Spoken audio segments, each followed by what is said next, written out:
Hey guys, this is Runchuks from BluffTheSpot. Got another podcast episode for you from me and Tobi. This time our guest is a fellow BluffTheSpot Headcoach Svansa. His field is Hold'em minus PLO, but tonight we're talking about so many topics related to improving your game and performance. We start out talking about the importance of mental game and draw a lot of parallels with other professional sports such as golf. Then we focus more on topics related to improving your game and different approaches to studies. And we also dig into my non-participation in the Galfond challenge, which grows into a wider discussion about what goes on in a challenge of such a scale, the complexities of it, and what's going on behind the scenes. I personally found our conversation fascinating and insightful. I hope you guys enjoyed as much as I did. I know it's 2 hours, but it's worth it. It is worth it.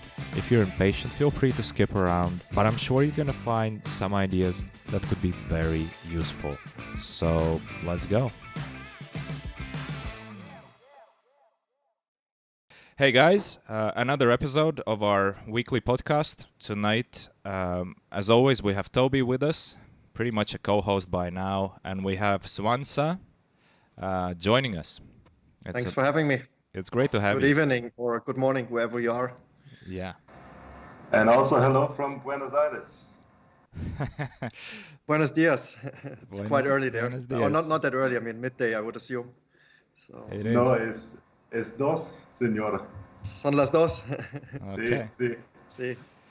All right, I think we should stick to English, but We better. Yeah. I'd like to practice my Spanish later on a bit. I wouldn't. You can do it on your free time. Okay. So, listen, a lot of changes. We have the second podcast with a guest. That's pretty cool. And another thing, we have artwork now. How about that? Wow, artwork. Well, okay. By judging by your reaction, you don't That's see how you call it. That's how I call it. Yeah. Well, but then you deserve to be. You're basically sitting on a lap of a black dude. So now, after your comment, I think you deserve the position there. I'm not seeing it. I'm still in our call. You don't see it? Oh, wow. Yeah, I will have a look at it later. So yeah, I will open the Twitch chat and see if people make a lot of fun about me, but I can live with it. Right. So don't worry. Right. Awesome. Anyway, so the big topic today is basically because, I already introduced you to people before in a previous podcast saying that, we're going to have Svansa coming on, who's a golf guy, a poker guy, a coach, and all around a nice guy. So it's basically, this episode is actually not about you. It's about poker and coaching and how does professional sport relate to this whole business and how does it help and how maybe we hope you give some tips to people about how to work on their own game. Well, for sure. I mean, I was about to interrupt you. I was about to say that you make me look like a jack of all trades, master of none by all the different things you connect me with. But well, I'm happy about that. So, no, that's true. I mean, I don't know. I mean, some of our viewers might not know, but I've already had a podcast in the past, and I was talking there about my golf time. So, just maybe a brief introduction. So, I used to be a golf professional, mainly focusing on teaching, and well, I'm a head coach at BluffTheSpot, our poker school that we founded around 4 years ago. So the coaching always comes back to me, and I always find back to it. So that's like the idea now. So let's see, what do we want to talk about? Well, let's start with, because you mentioned you started BluffTheSpot 4 years ago. Let's talk about when did you start playing poker and how did you get into the game? Well, I started, let me think, roughly like 10 to 12 years ago. Yeah, I think it was like 12 years ago. It was basically the time of the big poker boom, the good old days when there were poker schools out there that were smart about their affiliation business and gave out free poker bankrolls. I think that's a common starting point with a lot of people at our age that started poker back then. So basically, I got a free poker bankroll First, I was just playing offline with my friends. There was one of my friends doing his thesis about poker odds back when we did our A levels. So we were already back then like calculating the odds of the flush draw getting there and that type of stuff. And then I started playing, what was it, like probably 1 cent or 2 cents sit and goes.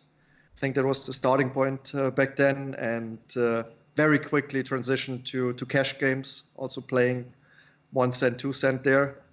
I remember winning my first $100 there. That was a great feeling. And well, back then, like the bankroll management was way more aggressive, or at least the way it was advertised was way more aggressive. I mean, like the same mathematical rules applied, but no one knew about them. So it was like a quick way moving up, since everybody was shot taking quite aggressively.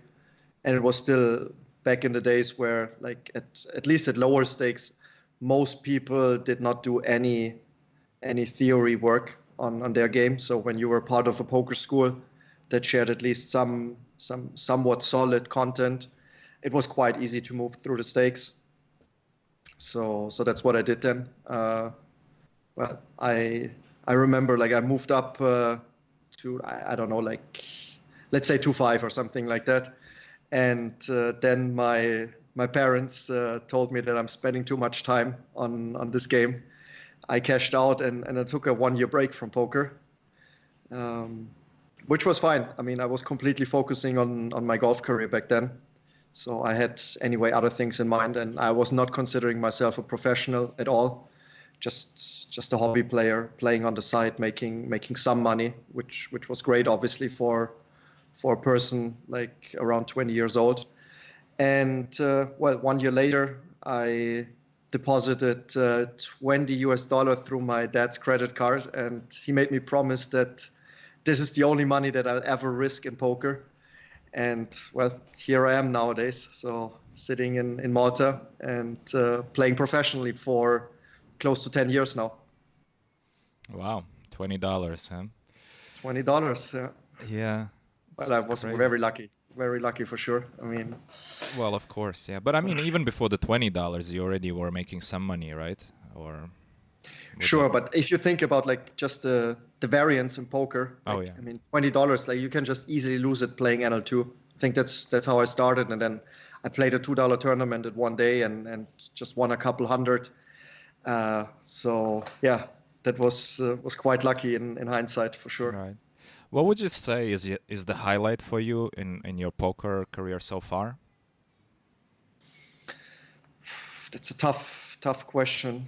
Well, the highlight I would say in general is like the lifestyle around poker. So the lifestyle that poker allowed me to live.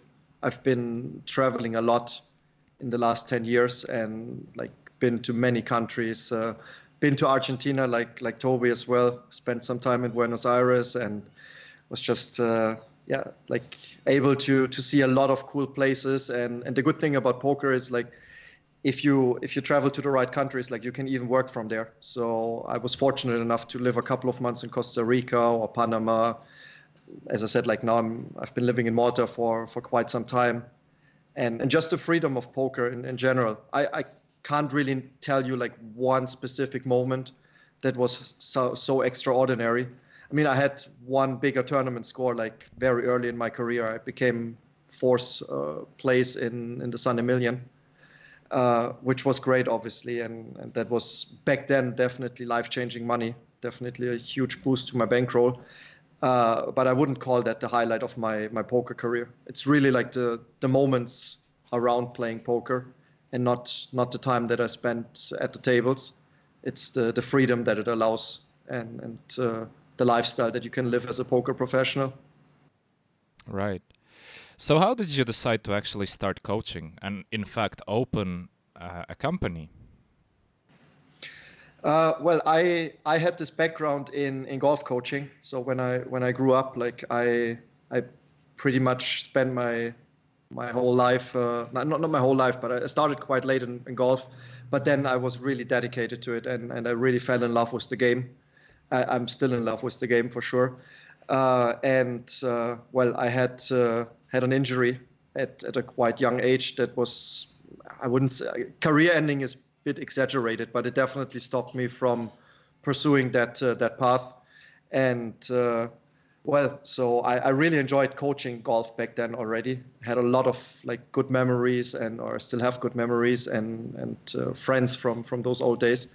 So it was quite natural for me to also share my knowledge and experience in poker, because it relates, or it's quite similar, I would say. I mean, in golf, I was mainly focusing on teaching kids and youngsters. Well, in poker, you only have adults, at least from a legal standpoint. But I think it's quite similar, because if you coach someone that is at the beginning of their career, let's say starting at like NL25, NL50, very close to being like a full-time professional, it feels similar to coaching a young golf person that is ambitious and having dreams of becoming like maybe a pro, maybe just as good as a player as they can be. So it's quite similar, and I always enjoyed that. I mean, I enjoy being part of someone else's like way of living, and like I mean, again, the job is such an important part of your life, and well, I just talked about the freedom that poker gave me, and if I can help other people to experience similar benefits and the similar freedom of poker, then yeah, I mean, that's a great feeling for the coach as well. That's the most rewarding thing about coaching, I would say.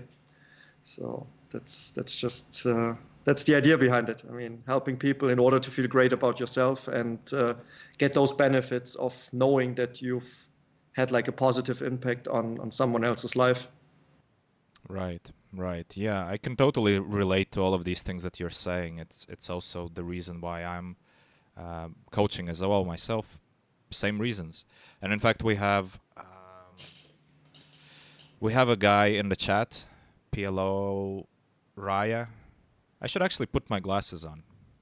I just realized, because I was like, yeah. I can't see anything.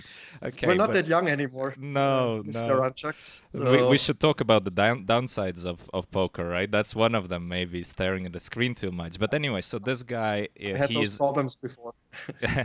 so he's a PLO coach, player, and a part-time coach himself as well. He's in the chat, so Someone's asking what's the best cake in Malta. I think we should it's actually ask Bluff the MMA. Spot is asking. Yeah, we should ask MMA Sherdog. I mean, that's a running gag. I mean, I think people ask MMA Sherdog like every week about how many cakes he ate at that specific week. Really? The over-under is usually around 3, I would say. That's like the line that people are looking at. Well, the best cake, as I said, like I'm not the right person to ask that. So save that question for the next MMA Sherdog stream, please. Right. And then, yes, this person that you can't read because of your missing glasses said that he's also a PLO player and a part-time coach, and his student made 85 buy-ins last week.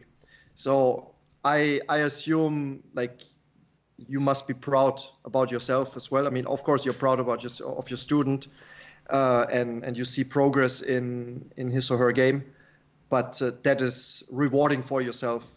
At least that's how it feels for me. Like when I see our students perform well, or when I see someone move up through the stakes. We've had some big tournament scores lately in our Bluff the Spot group. That's just a great feeling. I mean, like I'm very happy for those people. I know that most of them work very hard and are very professional about their career. And it's just great to see that they get the rewards they deserve, or maybe more, maybe less. I mean, we know variance in poker, but it's good to see when people are treated well by variance and you see big tournament scores. That's always a pleasure. Yeah, absolutely. All right. This PLO Raja said he felt shocked. That's a surprise. So I'd be happy to hear more about that. Yeah, I wonder which stakes was it? At which stakes? So if you can get back to us in the chat. But actually, so I see a question about did I accept the challenge. I don't know if I should jump in straight to it. I thought about talking about the challenge a bit later. So maybe we'll leave it for a bit later, because I want to still dig into sports, to your experience as a coach in golf. So maybe, because that's actually really fascinating to me. I want to know, what exactly did you take from your coaching career as a golf coach into poker? It's quite funny. I think like you can ask the question the other way around, which is obviously weird since I started my poker coaching after I quit the golf coaching. But understanding like variance is definitely something that is also quite important in professional sports. I mean, us poker players, we're just used to it. I mean, you're bound to experience variance in basically every single hand that you play, as you know. But this is also something that you experience in sports as well, and that's quite fascinating. When you see that people are just playing their heart out and doing the best they can, but for whatever reason, like you get an unlucky break, like you get a bad bounce in golf, or like you hit the post in football. I mean, you can do almost everything perfectly and still get like a negative outcome.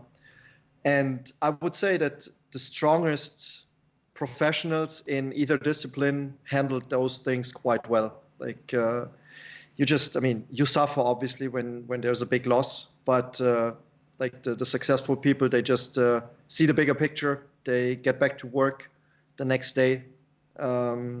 It's quite funny. I saw an interview of, or it was on ESPN, some analyst talking about Pascal Siakam, who's a quite successful NBA player, most improved player last year, and he basically spoke about him getting back to the gym the day after they lost 2 years ago in the playoffs.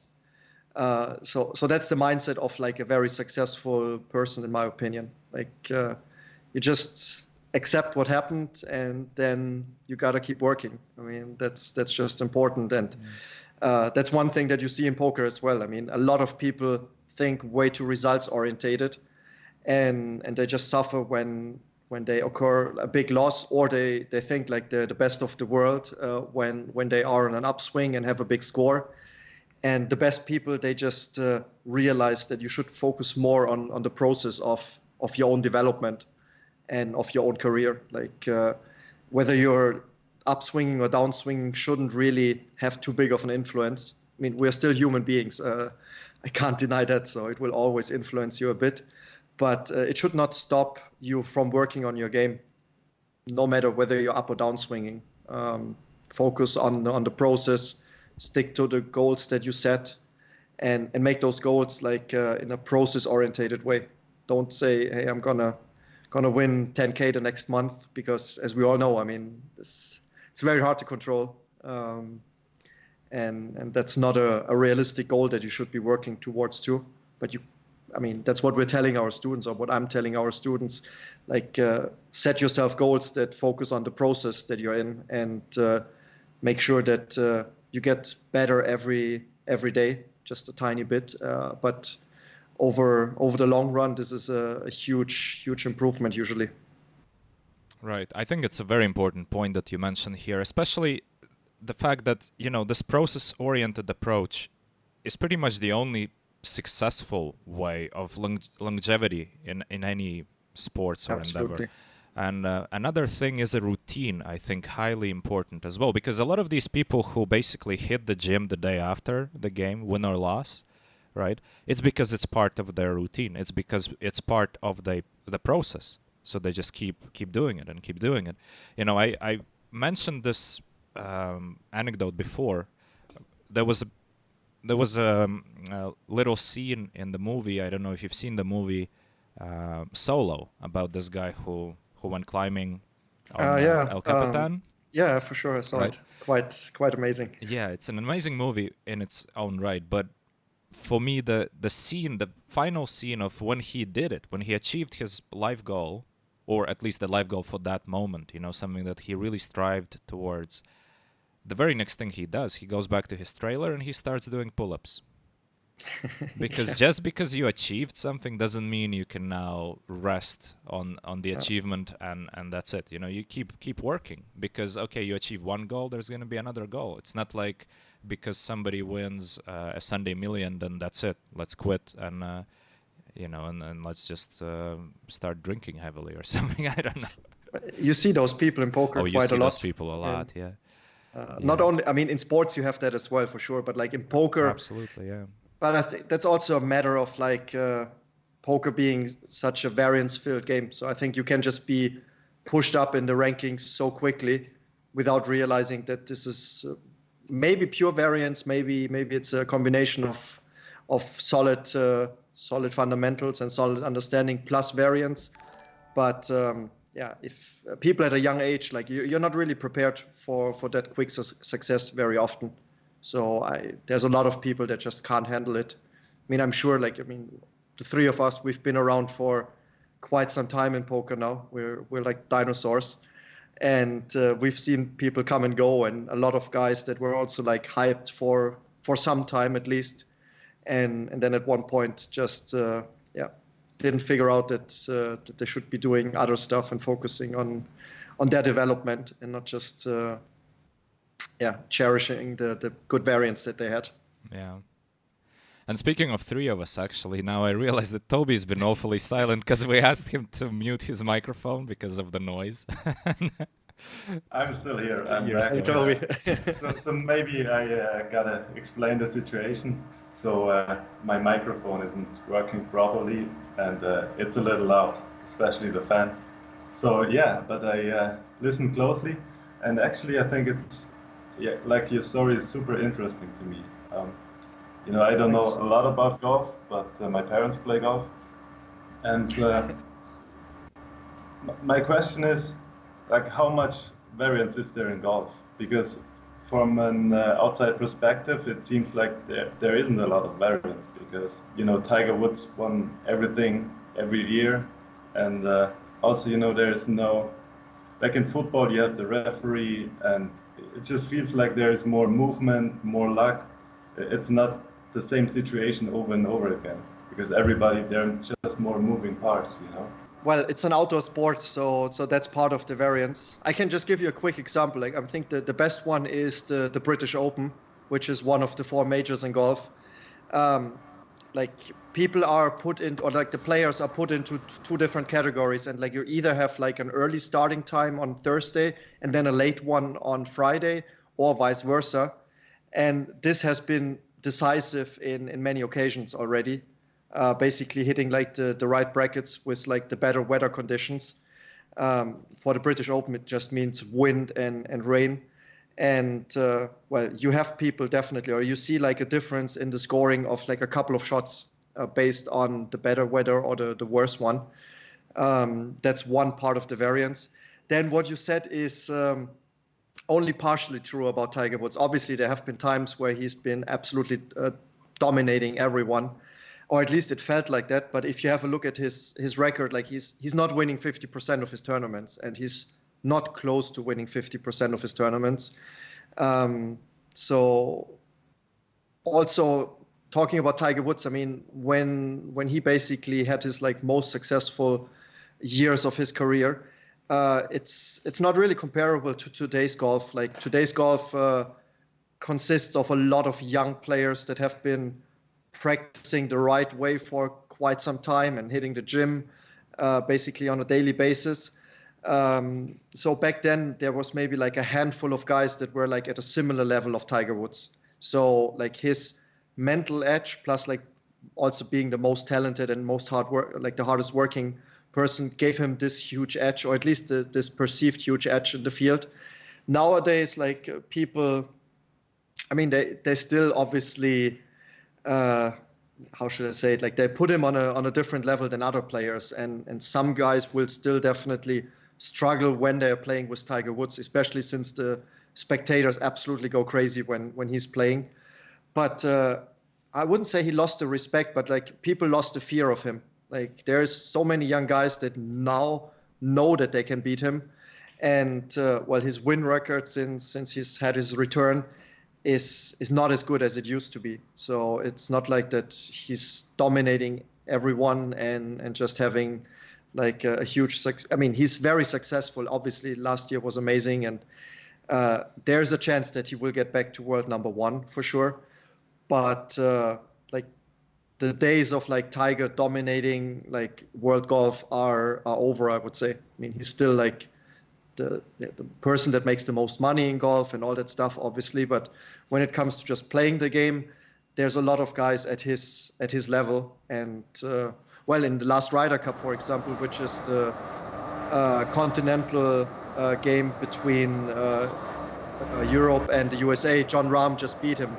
He's a young Spaniard, and he just beat Tiger Woods on the biggest stage in golf. Obviously, nerves played a big role there, but that should have been an advantage for Tiger. Do you think the mental game is a big part of golf? And, you know, he's not that successful anymore because there was this huge meltdown, and then he had problems with alcohol, I think, and, you know, the divorce. So do you think that's the main reason, because the mental game is such a big part? Or do you think that other players just became better than him? Definitely the other players that became better. I think, he's getting older now, and obviously, like, golf is, despite, like, now we'll see how the chat goes crazy if I tell them, okay, it's a physical sport and you have to be in good shape. But of course it is. I mean, it's... It is. I know. Don't tell me, but I know people will say it's just a sport for old men, and like some people, like there's this joke in Germany, do you still have sex, or do you already play golf? So that's how people view it. Anyway, it's a very physical game, and like as I said, like all those young guys, they hit the gym every day, and they are in very good shape. I still think, as Tobi said, that the mental part of golf is probably like having the most significance, since all of them have been practicing the shots for a long time, and I mean, they've practiced those shots thousands, maybe hundreds of thousands of times, and then again, like the decisive point is, or the decisive point is whether you can access your knowledge or your abilities under huge stress, because that's what's going on in your body. Like when you're on the 72nd green and you know you got to hole this putt in order to win this tournament, that's a stressful situation, and your mental game is very important already, not only for this one single shot that might feel decisive, but like basically leading up to this shot, like the final round, like of golf. Like we've seen so many meltdowns by players in the past that just couldn't handle the pressure, and that's usually when Tiger was at his best. Maybe a quick story. Like I have some funny thing to talk about there. Tiger had a perfect record for a long time when getting into the final round as the leader or in the shared lead, and there was a huge UK bookie that paid out all the bets on Tiger winning. I think it was the US Open in, I don't know, 2000 something, on Saturday evening, because he was in the share of the lead or solo leader, and that was the first time then where he didn't succeed. Well, it cost them a couple £1 million, as far as I know, but this was probably the best marketing campaign ever. I mean, I'm still thinking about it, but that's how golf was back then. Basically, you knew when Tiger was in the lead, okay, game over. Like his red shirt and black trousers on Sunday, and he will just destroy you. That's the feeling. But I think it was the good thing for him was that it was influencing his competitors, and he got into their head. That's what he did. Now he lost that status. He's still great, but as I said, like other people believe in themselves as well, and they know they can beat him. So I think he lost this type of edge against his competitors for sure. And back in the days, did you hire a coach, like a mental coach? Personally, no. We were working in our golf school with a mental coach, and we were trained in mental coaching and had talks about that. So we were working with Professor Manfred Grosser. It doesn't matter. Like he was basically a sports professor, and he was teaching us about the mental game as well. So not only the physics of the golf swing and everything, but also talking about the mental game. And I think the mental game in golf is quite a bit different to when it compared to poker. In golf, like you have a lot of things where you Runchuks was talking about routine in poker. You were talking about the routine in poker, and routine in golf is also quite important. So when you see like the professional players prepare their strokes, like they go through a set routine. So they will discuss the yardage with their caddy. They will check the wind direction. They will then make a decision about the club. And from that point, there's they have some sort of trigger that they're pulling, and trigger, quote unquote, and a mental trigger. And then they just go through a process that will just eliminate all the bad thoughts and just put them in the right mindset. Visualization plays a big role there. So first of all, a routine. So just following it step by step every single time you step on the golf course is quite important. But then also visualizing yourself, making the right decision, making the right stroke. Also, like when you make a practice stroke, like you try to get the feeling that you want to have when you step to the real stroke then. So that's mainly the mental game that plays a big role in golf. So eliminate or handling stress situations. Whereas in poker, I think when we talk about mental game, it's a bit different. It's mainly talking about how to handle downswings or how to handle variance in general. I mean, there's not only tilt occurring when you're losing, but there's a lot of people that tilt when they're winning. So I think that's more like the mental game that we examine in poker. So it's a bit different, but at the end of the day, like the mental game is a decisive factor for all disciplines. So do you guys also have a routine in poker? Because I was reading a book recently, and it said it's good to have a routine. For example, you could listen to the same song before you start your session or something like that. Or, you could do hand reviews every time before you start playing. Do you have something like that? I've been talking about that with a lot of students over the last couple of years. And my conclusion basically is that it's a very individual topic. I know that some people will always meditate before they start a session. I personally don't meditate, so I'm not part of that group. Other people will have a look at a poker video to get into the right mindset. Some others will have a look at some hands that they've prepared, or go over some notes of topics that they've been working on. I personally have I can call it a routine. I'm definitely following some steps. I mean, I'm making sure that I don't have any distractions around me for the session that I'm planning. So I don't have I'm anyway not active on social media, but just making sure that there are no distractions, turning off the phone, making sure that there can't be any notifications popping up and that type of stuff, having a clean desk, having a glass of water and a bottle of water in my reach, making sure that I have all the setup in the way that I need it.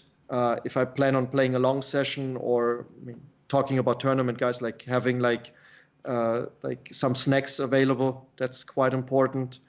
And then when it comes to the poker mindset, I mean, having a look at some hands and reviewing some of the topics is usually what I do. But I think that's quite individual. I would say most players that I know or that we have at BluffTheSpot have some sort of routine. But as I said, it varies from meditating to watching a video to doing some exercise. I mean, that helps as well. Just getting the blood flow going and getting your pulse up a bit. It's quite individual. I don't think there's a perfect way that can be put onto each individual. Everybody has to figure that out for him or herself. Right. Yeah, so for me personally, it's hard if I want to play a long session. You know, if I only want to play a short session, let's say 2 hours or so, then I always do my routine. But sometimes, you know, you have the tables and then you're just waiting for actions, and then, you know, you watch a movie in between or some TV show, or you make a coffee. And then it's hard for me to have a routine, because it's not like one session, but it's just the whole day playing, but sometimes you don't have action. You know? That's what makes it hard for me sometimes.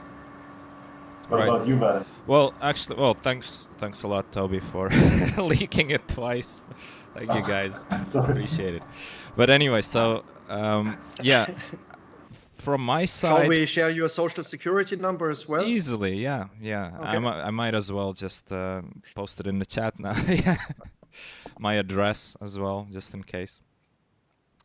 I mean, we'll see. Maybe I'll show my face even one day on these things. You know. Anyway, you can sit on the black dude if you want. Well, no, it's your place. I'm gonna reserve it for you. Next week we're gonna have a different, you know, the art or whatever you call it. This one's only for you. I'm gonna, every time you come, this is yours. Thanks a lot. Seat reserved. But yeah, I actually, regarding what Tobi said about, you know, having a break in between, because this is pretty much how my day looks like most of the time, you know, because the games are not running constantly. Like I would be sitting perhaps half of the day just at the empty tables, you know, and then potentially one table is running, so you're playing one table, and then after some time you're having 4 tables, then you're back to 1 table, then there's no tables, then there's 4 tables. So all of the time there's this mix of how you're supposed to approach the game, because obviously it's much easier to play just 1 table from one perspective, or from another perspective a lot of people are struggling to keep focus. All right, so I feel what works for me is to just stay fresh for the times when the game starts. You know, that's one of the reasons why I stopped playing lower stakes. Basically, if I'm planning to play on because I might still play lower stakes if like the tables are great and fine, and I don't really feel like playing too long or waiting too long for a game to start. But if I am willing to wait for, let's say, a 10K game to start, then I found out that for me it's really important to basically ignore all the lower stakes. And I think that's a mistake that a lot of people make, maybe not in necessarily the same way, because obviously if you're playing lower stakes, let's say you're playing 2-5 PLO or lower, there's an unlimited supply of games. But the mistake still remains that people would add too many tables, so they would strain themselves, they would lose focus, they would make themselves tired by just playing way too many tables without really putting too much effort into selecting the best ones. Right? Because it is really important to just basically be as focused on the game when the good game starts. That's true once you reach a certain stake or a certain level in poker. Absolutely. Right. But even in the lower stakes, you know, because many times just adding that one extra table, let's say you go from 5 tables to 6 tables, to a lot of people that would already be a huge drop in their quality of play. Just that one table, you know, and it's such an easy mistake to fix. You basically find your levels, and then you stick to them. You know, it's part of this routine, because obviously before you start the session, it's important to also realize how focused you are and how much energy you have, because it's not possible to just show up with your A game every day. It's absolutely not possible. I mean, some days you're tired, some days you're preoccupied with something else, you know. So knowing yourself, estimating what you're capable of doing on the day, hugely important. You know, because time and time again, so many people, you know, they play good poker for like 5 days a week, and then they dump it all in 2 days of stupidity. And it just keeps happening and it keeps happening. Impossible as a professional. Like, you can't really afford those type of things. Absolutely, yeah. Yeah. As it is in golf as well. So, yeah. I mean, you can't just mess up one of the 72 holes in a tournament. Yeah. If you post a big number there, like it's usually quite tough to be at the top of the leaderboard. Tobi, I have one question. I found something very interesting that you said. So you said like while you're waiting for games, you're watching a movie or something on the side. Like I was never able to do that, or I've never been able to do that. Like I find that very, very distracting, and I lose the poker frame of mindset when I do those type of things. So usually when I get distracted while I play poker and something happens, I very often have to quit my session because I just can't come back to the right mindset and to the right level of concentration. So I know that a lot of people are doing that while they're waiting for games, but I personally I couldn't do it. So how have you been doing this for a long time, or do you think that has any influence on your concentration? Just to be clear, I don't watch a movie while playing. It's more like sometimes I have the tables and I have to wait for somebody to join the table, and then I walk away from my desk and I do something else. And actually, I feel like that helps me, because if you just sit there all day long for 10 hours, I feel like that's harder for me. I feel like it's easier and I can focus more when I take some time off every once in a while. Even if it's like 10 minutes, I go outside, drink a coffee or whatever, and then come back. So actually, it helps me. But that's of course. I knew that you were not watching movies while you were playing. It's just for me, it's hard. Like when I'm working or let's say playing poker. Like I'd rather just drop down a stake and have a table running. I have a different approach. Like I don't sit waiting for many hours for games. I mean, in No Limit Hold'em, you can always add some Zoom tables if nothing's going on. And I'd rather have less than 10 hours a day sitting there and waiting for someone. And again, I don't have a problem with just closing tables when I get better action on other tables. So that's how I approach it. But everybody can do it differently. Yeah, but nowadays the problem with this approach is the 4-table limit on PokerStars. And of course it applies only to PokerStars, but it makes things more difficult because I would prefer to be the one who starts the table. Right? So I have to sit at an open table. But the thing is, I can only sit at 4 tables. Right? So all of a sudden, even if there is, let's say, a 1K PLO game, which is running, and I could jump in, I probably need to quit one of my other tables, which I'm just open sitting. And, the game of who's the fastest at clicking when a recreational player joins, well, I'm not very good at that game, to be honest. You got to work on that. I gotta work on that, yeah, but... the bum hunting is good. That's more to play less tables. Say what, Tobi? I didn't catch it. That's one reason more to play less tables, because then you have more capabilities to also have other tables open and to click the right. PC. Well, for me it works just fine of being the one who starts the tables. Then I never miss the game. It's just... obviously, yeah, it's optimal. Well, it's optimal in a normal world, but with the 4-table cap on PokerStars, it is a bit, a bit problematic. But would you say overall the rule is good? Oh, I think it's great. I think it's absolutely one of, from all the shitty rules that they introduced recently, I think this is actually very good and very useful, especially for the lower stakes, because lower stakes people are basically having the freedom of playing against weaker opponents because the higher stakes regs can no longer join their games. So we have a sort of segregation between the skill levels, and that's actually to the benefit of the economy, I think, as a whole. Yeah, I think I agree.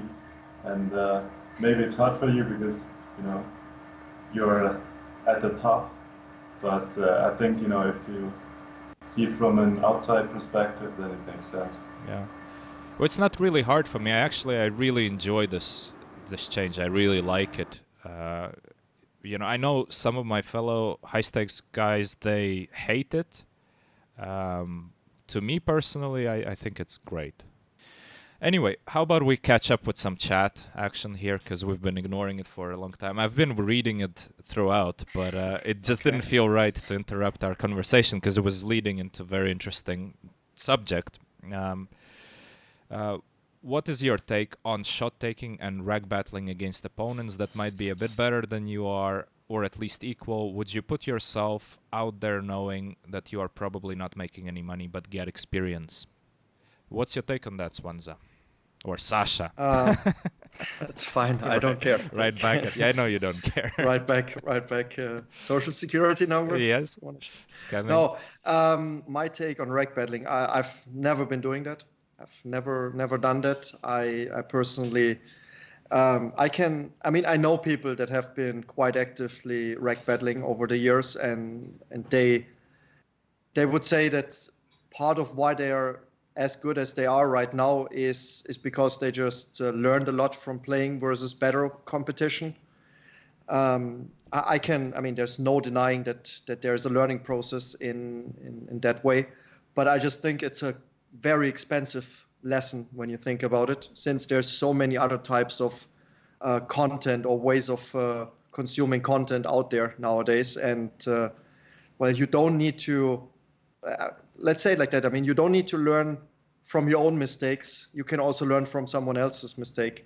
And that applies to that as well. I mean, you can analyze hands that the best regs play versus each other.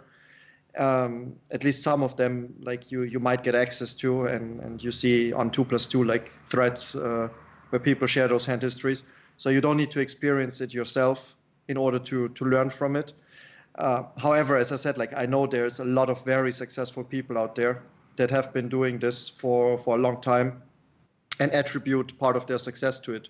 So, I mean, I can't argue with those examples.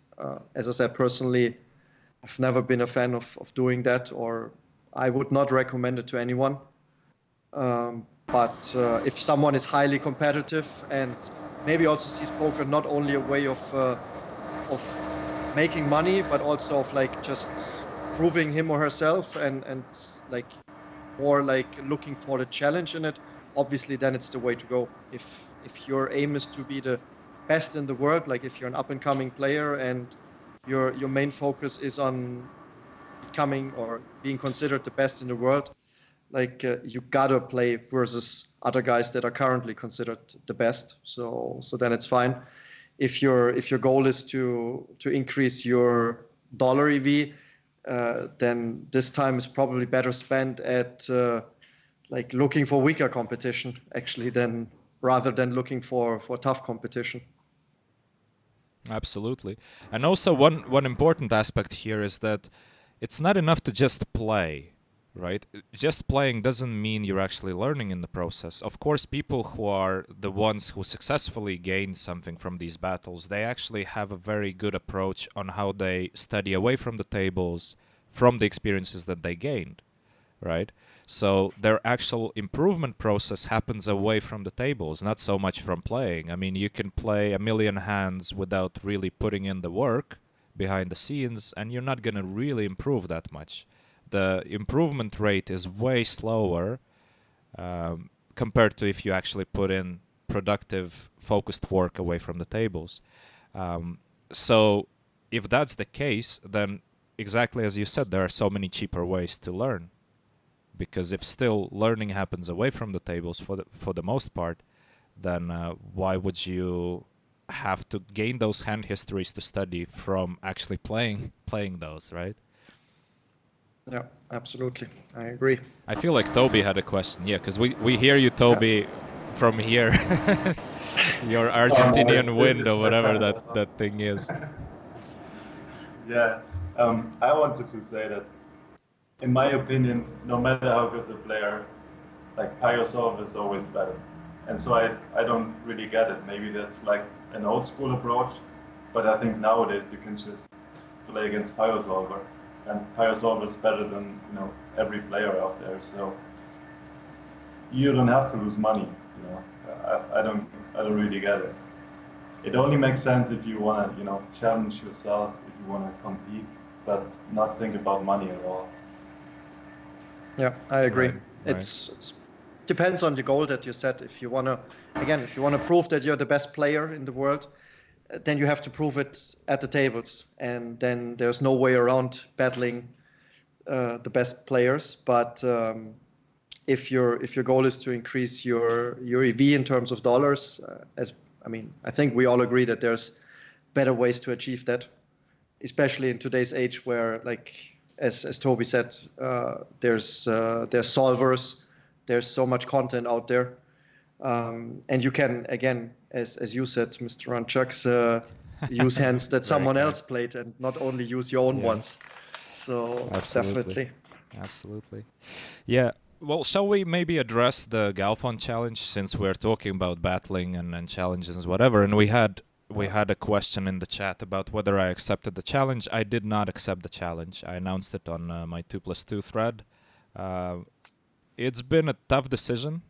We spent probably 3 weeks or so constantly in communication, trying to make things happen, trying to figure out a way. And then, to be honest, when I told Phil that I'm out, which was on Monday, before his deadline that he conveniently set up, I felt pretty bummed out about it. I felt that, I'm not sure if that was a good decision. I felt a bit sad, to be honest, but a couple of days have passed since, and I'm really happy that I made the decision not to do this. Really, really happy. Just thinking about it, because, I basically have a 1-year-old kid, right? And that Phil is in the same situation. And he's either super brave or the real hero of this battle is his wife in this case, right? Because, or maybe he's in a bit different situation because, probably his family is closer nearby. I mean, for me, we are living quite far away from everyone. So, I'm pretty much involved with the baby boy just doing his thing, right? And even if we think about it, like 2 weeks ago, I had to interrupt the stream to rush to a hospital because we had an accident with the baby. Like during the stream, I had to cut it short, 45 minutes into it. And I was sitting at the doctor's waiting for this for like 2.5 hours. And I mean, everything was fine with the baby. It was just a bit of a scare. Nothing really happened. But I was sitting there and thinking, this is so fucking stressful. And these things happen all the time. And I imagine if I have the commitment of the challenge, because the challenge itself, to me, the toughest part is the 50,000 hands which you're obliged to play. Because, Sasha, you in the beginning of this conversation, you were mentioning how you appreciate the freedom that poker gives you, right? And for me, it's the same. This freedom is the best part about being a professional poker player. Committing to a 50K challenge when you know that basically rain or snow, you have to come back the next day, you have to keep playing, in my current situation is just stupid. Now I see it this way, it wasn't a huge factor in my decision in the beginning, but the more I thought about it, I realized, this is just not right, because these things happen. Like literally 2 days ago, my boy, so I was having breakfast, I turn around, I hear this wailing noise, like, wah! So what happened? So he put his hand into the coffee mug. So he burned himself. I just made a fresh cup of coffee. He burned himself by putting a hand in the coffee mug. It could have happened that he just spilled all the coffee all over his face, and then what we do, right? And these things happen all the time because now he starts walking, now he starts talking, and it's just. I hope that Phil knows what he's doing. I hope that it's gonna work out for him because the older they get in this age before they're really kind of independent, it's a bit tough. So yeah, but anyway, I'm sure he does. Of course he does, and I think like he's very well prepared for the challenge. He definitely knows what he's doing, and he has a very strong team behind him, and yeah, I'm so looking forward to watching this. And with him, we discussed already that we might revisit the idea of the challenge next year, towards the end of the year when the time is a bit better. I would actually, because still, like, deep inside, I still want this, because it seems like a really cool thing.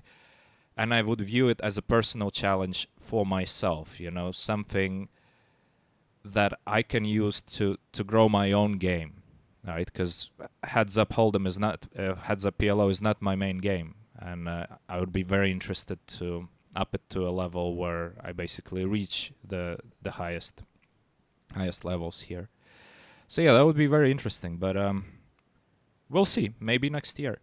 But let's talk about this challenge from another perspective, right?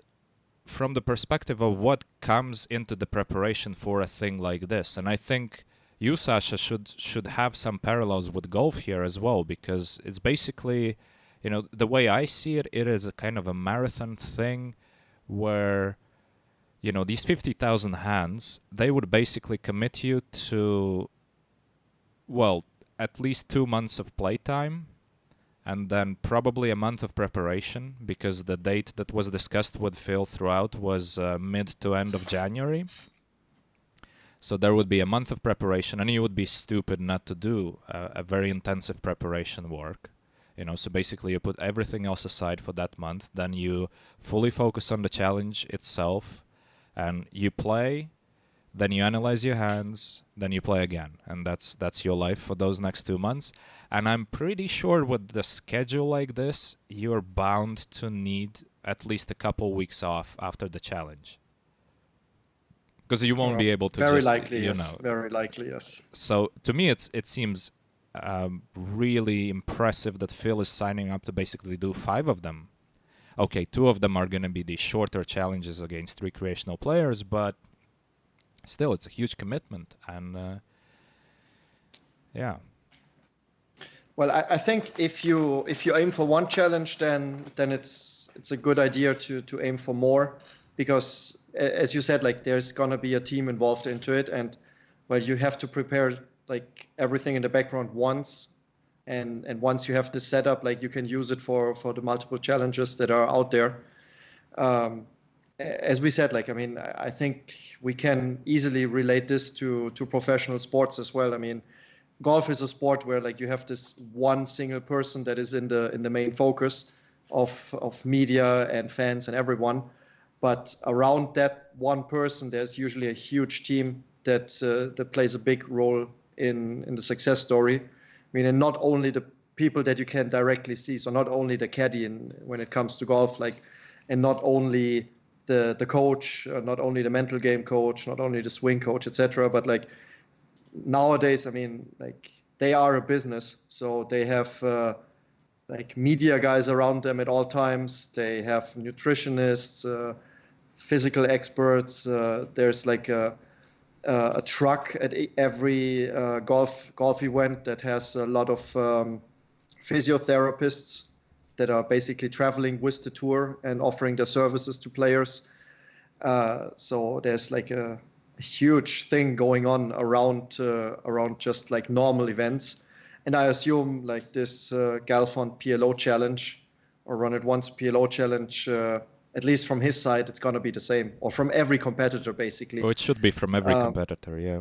Every, like if somebody takes it seriously, and I mean, we talk about serious money in this challenge, like all of them will try to get a content team around them that is preparing them as well as possible, plus then analyzing the hands that are being played every day, coming up with exploitative game plans if possible, or figuring out what the competitor, like the competition, is doing.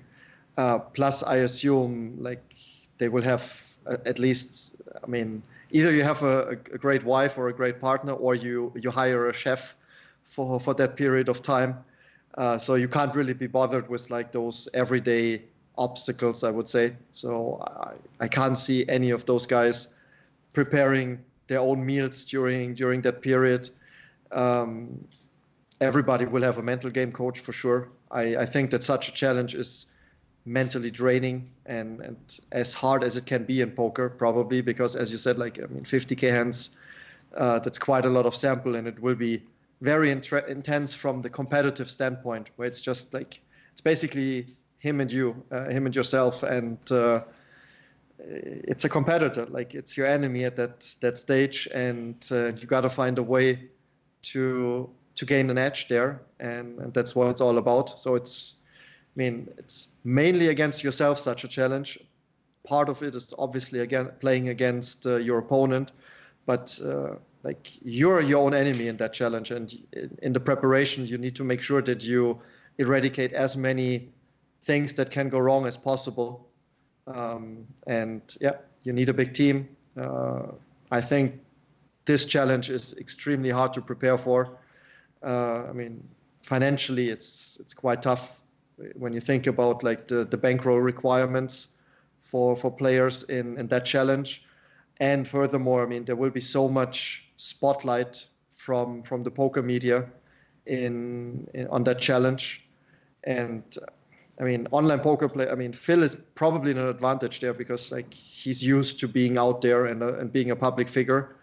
But I don't know if all of his competitors will be, and like some of them will just step out of being like this anonymous online crusher and suddenly have the spotlight on them. And this could be part of the edge that Phil sees in such a challenge. Just people not being able to handle those things correctly and struggling with like all those side factors and not only the game of PLO. So we'll see. I mean, I'm excited as well. I mean, Yeah. once he announced that, and I know, I mean, we had a look at it, or you had a look at it. Well, more than a look. I basically more than a spent look, 3 of course, weeks I mean, of just doing nothing else. And you know what? This actually also kind of pisses me off because I basically didn't play my normal game. I didn't play my regular games for almost 3 weeks because I was trying to find all the details, etc., etc. You know, and it just goes to show that, you know, 50K hands, but plus all the preparation work, all of the other side factors that are coming into this, it's just such a huge time investment, you know. And of course, you know, the first thing, because we obviously talked with you, Sasha, behind the scenes a lot about this, leading up to making the decision, and pretty much the first thing we tried to handle is assembling the team, you know. And I was looking into not only, you know, need to hire somebody to cook, and also I'm moving to a new house. I'm moving to a new place in a completely different side of our small little country, right? But still, you know, so it would be a big move, and you have to, like, I don't even know where to go shop for groceries, kind of thing, you know. I'm not used to it. I have never been there. I've never lived there. So anyway, but not only like looking into hiring a chef, but even like a nutritionist. For myself, it would be hugely important because also there's this problem of 11-hour time difference between Vancouver and Malta, right?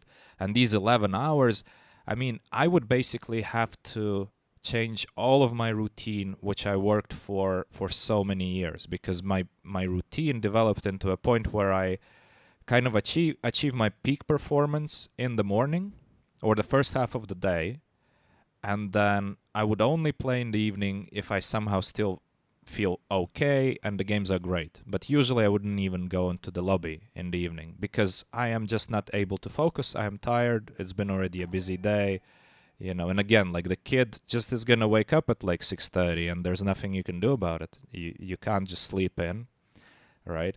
Whereas with Phil, this challenge would have to go in the evening kind of time, and you know, which also takes away from any opportunities to have dinner with your family. You have to go to sleep when everybody else is already asleep. Then you have to probably sleep somewhere else in a different room for 2 months, right? Just to be able to get a good night's sleep. But I thought that, you know, obviously like a nutritionist would be hugely important there as well, because I would basically need to change the way where I'm able to perform at the high levels. And that has a lot to do with, you know, the chemistry kind of thing, because you need to be able to just be ready, be fully focused at the wrong time of the day for me. So it's incredible. And, you know, this whole thing, these 3 weeks of thinking about it and deliberating about it so much, opened my eyes to so many things which I haven't thought about before. And in many ways, it actually motivated me to work on improving some parts of my daily routine and, you know, my approach in general to poker. So it's great that Phil is doing it. I mean, it's amazing. Make poker great again. Oh yeah, absolutely. Let's see. No, it's exciting. I mean, it's gonna be fascinating, especially in today's age. I mean, those challenges will be like covered in the media, and let's see. I'm sure there will be a lot of streaming about it going on, and interviews and podcasts and behind the scenes work and everything. Absolutely. And we're gonna stream about it as well. At least the highlights. We might even stream, some of the games, just trailing them, because obviously I will be keeping a very close eye on the whole challenge. Because on the off chance that I am still playing Phil later in the year, of course I have to basically keep an eye on what's going on. And I really expect him to play very. Yeah. I really expect him to play very good poker, to be honest. Like, considering how good of a team he has behind him, and it's going to be great. It's really interesting. Do you want to spread any rumors of who you think is behind his team? I have some ideas, but I don't want to. I mean, our communication with Phil was throughout, like, I have the best impression about him. You know, he's very open, and it was very easy to negotiate with him. He was very open to changing a lot of things in his own routine, etc., etc. And there were some things that he asked not to disclose, and I think he's gonna talk about all of these things himself when the time is right, because he wants to do a publicity right, and I would like to give him this opportunity. I mean, it's. I absolutely love what he's doing. I would like to support him in any way we can, and hopefully still play at one day. Maybe not 50k hands though. This 50k hands, really scares me. That's very draining. Huge for sure. commitment. That's scary. I mean, 50k hands versus one single opponent, and I mean, you talked about it. Like, you already spent a couple of weeks now where like you didn't really focus on your own grind as you would usually do. And I mean, during those like 3+ X months that you need for preparation plus playing the challenge, I mean, like, there's nothing else going on in your life. Absolutely. I mean, people might laugh about that, but I mean, we talk about such big amount of EV that can be won or lost there, and it's such a huge challenge. So you need to fully focus on that, and you got to make sure that you peak at exactly the right point. And as you said, like, basically make sure that like all the little steps that you can take are moving or going in the right direction, like changing a lot in your life and making a lot of sacrifices. So you have to be in the right position in your life, I think, to do that as well. So as you said, absolutely. Like with a young child, it's tough. Like, I mean, that's what I'm really curious about Phil's side. Like, how is he going to handle that? Because I mean, he has a wife, he has a child, from what you told me. And his kid is slightly younger than mine. Five challenges. So it's about 6 months at least that he's investing in this, and it's the 6 months of basically the kid's gonna be between 1 year and 1.5 years old. A lot of things happen in that period. One day you realize, where's my kid? Oh, he just walked away. Because he can walk now. And that's a life changer. Because when they start walking, wow, you realize that things are so dangerous. They can just walk into anywhere, grab everything, take like a knife or scissors from a cupboard that you didn't even know existed, and they find things. It's fun. Anyway, what else could we... I want to catch up with the chat a bit. Or Tobi. I hear Tobi has a question. I have a couple of Tobi's fan.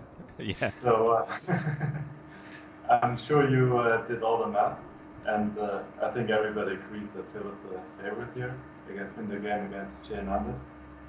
But I wanted to ask if you think it's plus EV for Jay Hernandez. Well, listen, I think it's not enough to count, is it purely plus EV on paper? It's also, like, what do you lose from doing this, right? Because for myself, with all the calculations, it's plus EV, yet losing the time at my regular games, losing basically extra time of, like, let's say if we're actually talking about 3-4 months of losing my normal income, my other commitments, all of these things, that's a huge opportunity cost lost, right? And basically the games that I'm playing already are massively plus EV for me to play, right? So if I think about investing the same amount of time in my regular game or investing the same amount of time into the game against Phil and his team with the 5-1, it's not even that huge of a deal financially, right, in terms of EV, because basically there's so much risk in there of burning out, and these things which you can't just discount, because that can basically hurt your normal performance for more than those four weeks involved. I remember one of the first years when I went to Vegas and played the high stakes for 3 or 2.5 months. By the end of those months, I literally, when I decided I played my last day, I stopped playing, and then I just sat on the couch for a week, just staring into the void. And I'm not even joking. I was completely burned out. I came back home. I'm completely burned out. So you lose, and I mean, not only you lose your ability to play your normal game, I actually suffered health-wise from that experience, And there are some outcomes in this one as well where you basically, it's going to be a really, really stressful experience. And for me, all the stress coming out from just a normal life with the kid and moving, etc., everything can mount up to such a big thing that it actually becomes hugely minus EV in some of the outcomes, and you can't discount those outcomes. Those outcomes are not very likely, but you can't really discount it. But I think the important thing here, a lot of EV comes also from the promotion, and we discussed it internally. Of course, for us doing this as a coaching company, that would be a great way to sort of push our name further out there. And I think Jane Anders is considering exactly the same thing. All right. So, and it's a question of how much does he estimate the EV of this promotion to be for him? Because also there was one thing with the Jane Anders thing. I think a day before accepting the challenge, he tried to persuade Phil to play 10-20. Right, because he basically didn't want to play higher than 10-20 because he would need to sell the action. And then just a day later, he agreed to 100-200, which makes me believe that, he probably sold a huge chunk of it. And if he sold a huge chunk of it, then probably the key EV comes for him from the promotional part. All right. So I think for him, it's probably a great decision. I don't know exactly what's happening behind the scenes. I'm sure we're going to find out at one point. For sure he has a team secured as well, who's gonna help him with the content and all the other work. So yeah. Exciting times. Exciting times. And we have I want to address immediately. There's somebody saying that Jane Anders losing the challenge is going to be huge negative promotion. I don't think there is an option of negative promotion in this for a coach. Even if you lose, unless you lose and go crazy and start doing stupid shit and basically mental breakdown or something, any other way of losing, you just lose. It happens. It's variance, and I think most people would agree that Phil is the favorite for this challenge. So, losing against the favorite, not a big deal. I don't think he would suffer too many negative outcomes here in terms of promotion for himself. What do you think, Sasha, about this? Well, first of all, I will be diplomatic and I will say I'm not a PLO player, so I don't know who's the favorite, because that was the initial question of Tobi. But all in all, as you said, I think the part of or maybe not the main EV. That's hard to say. I mean, I can't make the decision for the parties, but definitely a huge part of that whole challenge will be the publicity gain and the marketing value of this whole challenge. As I said, I expect it to be streamed very professionally and potentially some film crew behind the scenes and a lot of interviews and who knows whatever is coming out of it.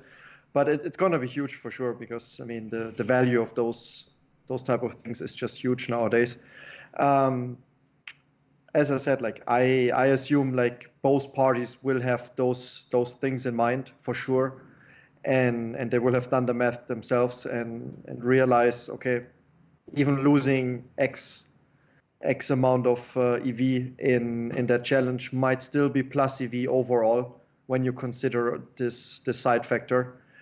But as Runchuks said, let's wait for some inside information in the near future, and let the rumors spread, and let's see what's going on then. I mean, right now it's just pure speculation what's really going to happen, and who as far as I know, the other competitors are not announced yet. Just like the Thirst Lounge around Bill Perkins and Jane Andes now. So it's going to be quite interesting how Phil will challenge other guys and who they will be. But yeah, chapeau to him. I mean, knowing that he's a father of a young child, a married man, quite a busy man for sure, and now taking 5 challenges. That means a lot of love for the game, for sure, and he will also be motivated by not only the monetary factor. I think, I mean, obviously he's a businessman; it has to play a huge role, but it's also like the challenge that he's seeking. At least that's what I would assume, or what I would guess. Okay, so a few more things in the chat that were related to this, because there are a couple questions that I want to get back to later, but just sticking to the Galfond thing for now.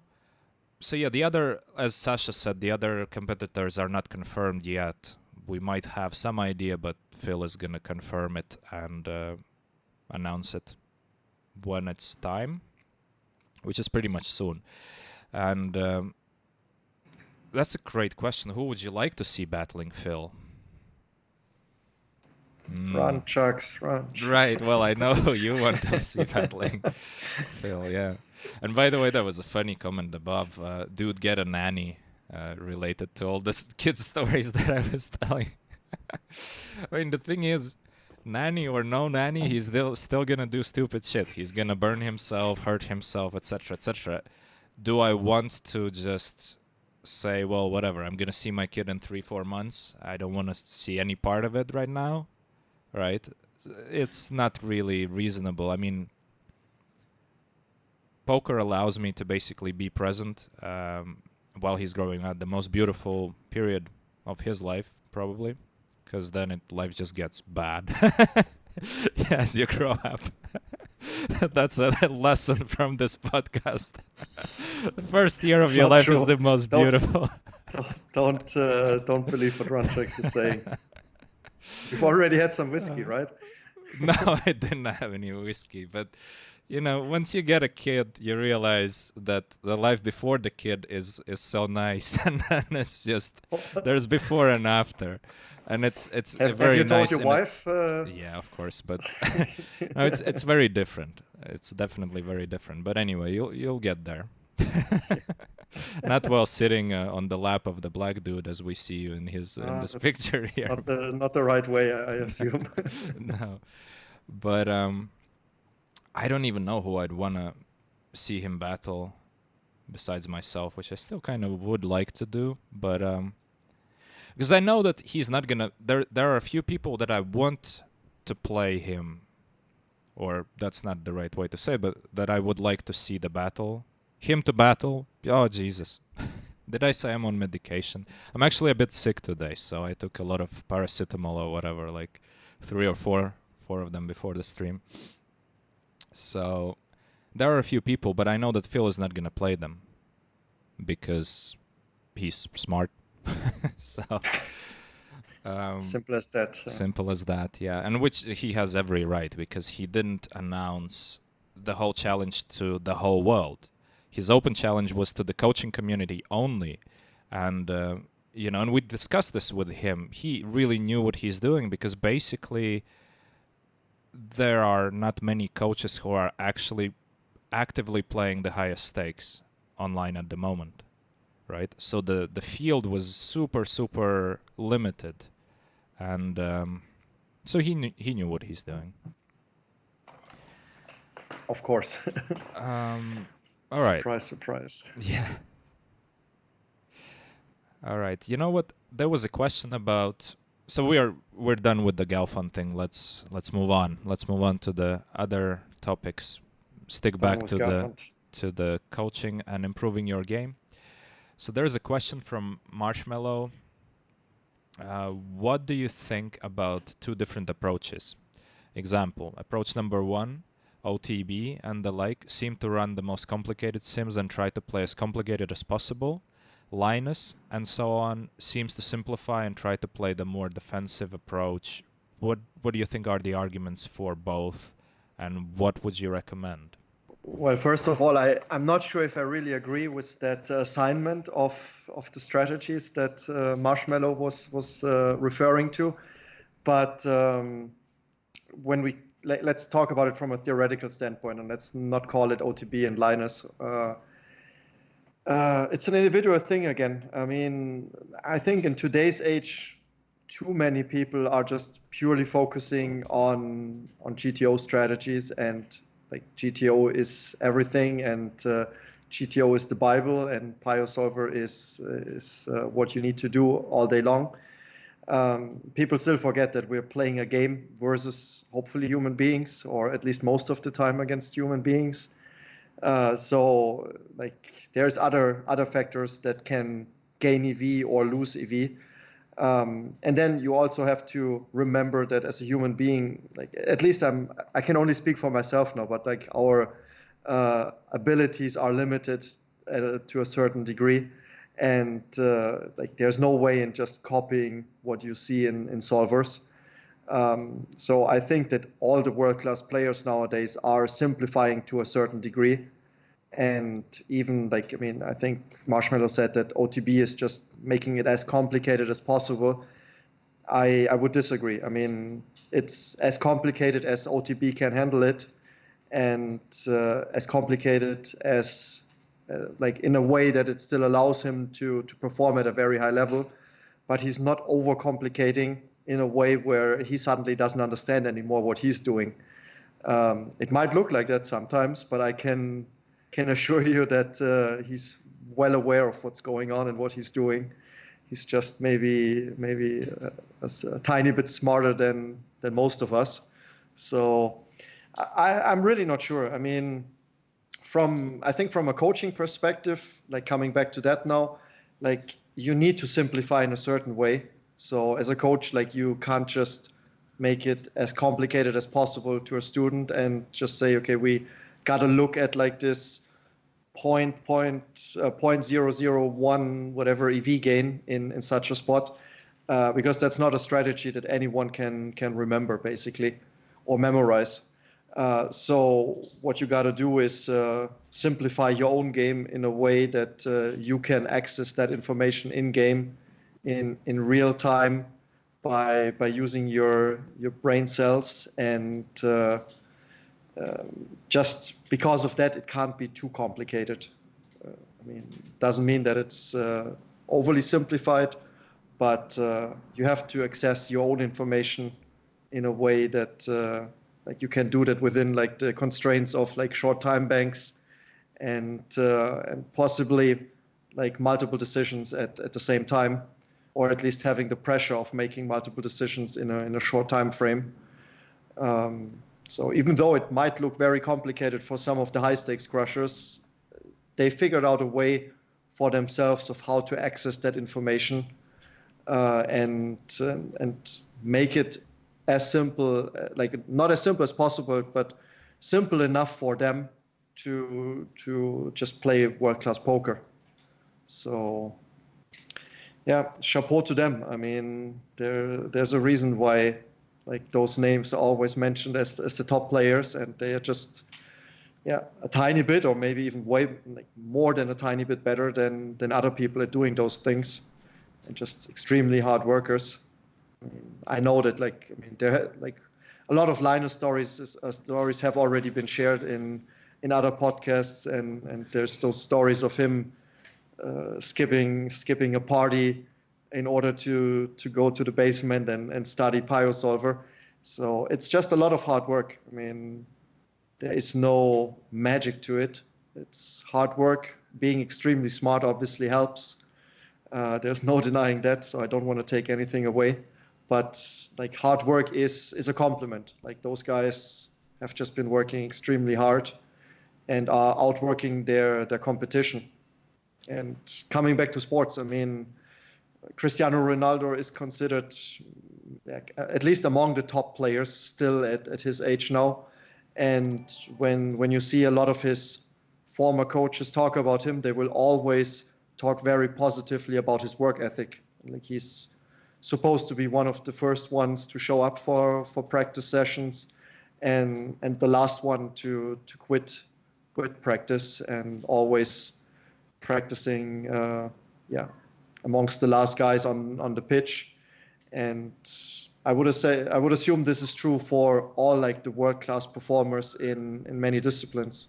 Many people just see like the outcome when they show their craft, and when Linus battles like in the Triton high roller and just crushes everyone, or when Ronaldo just scores insane goals. But they just forget about all the hard work that is behind it, and that's what separates those players from others. Just a lot of talent paired with like hard work. Right. And I also want to add that it's important to remember that the right kind of work is important as well.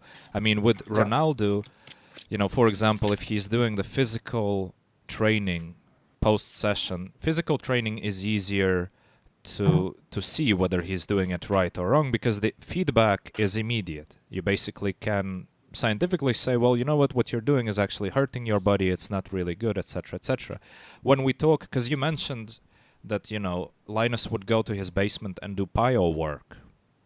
Well, I'm pretty sure that just going to the basement and doing PLO work doesn't make you Linus, even if you invest all of your life in it. It's the right way, the right approach, you know. And I think one of the things that sets these high performers apart, they found ways how to access this information easier, because that's something you've mentioned, you know. And to access information easier, you need to retain information better, you know. So the study techniques are hugely important. How you study, how you approach I wouldn't call it memorization, but, you know, assimilation of the concepts more than just trying to figure out the numbers or the frequencies, and just to try to remember the frequencies for every hand, etc., etc. Yeah, 100% agree. Like that's such an important topic when it comes to learning in general. Like best learners are not only the ones that put in the most time, but like the most quality time, and structuring your own studying correctly, and knowing how to access the information, how to revisit information.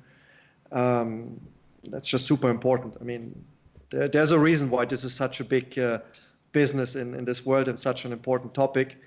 Performance coaches and people that help you improve your own learning process. I mean, I think poker players are quite good at that, usually, or at least the most successful ones. Like, I mean, we all know how important sleep is. We all know that, like, if you don't sleep properly, you won't learn. Like, learning itself is not possible. And a healthy lifestyle, I mean, I don't know, it feels like that. I mean, not the majority of poker players has a nutritionist, but at least like the majority has seeked access to the knowledge of a nutritionist, and just pay attention to those tiny little details. I mean, they all add up to your overall performance. Right. And well, that's let's clarify the that you probably mean the majority of the top performers, not just the normal. Exactly. Yeah, no, exactly. Majority of the top performers, absolutely. Not just the average Joe, obviously. Yeah.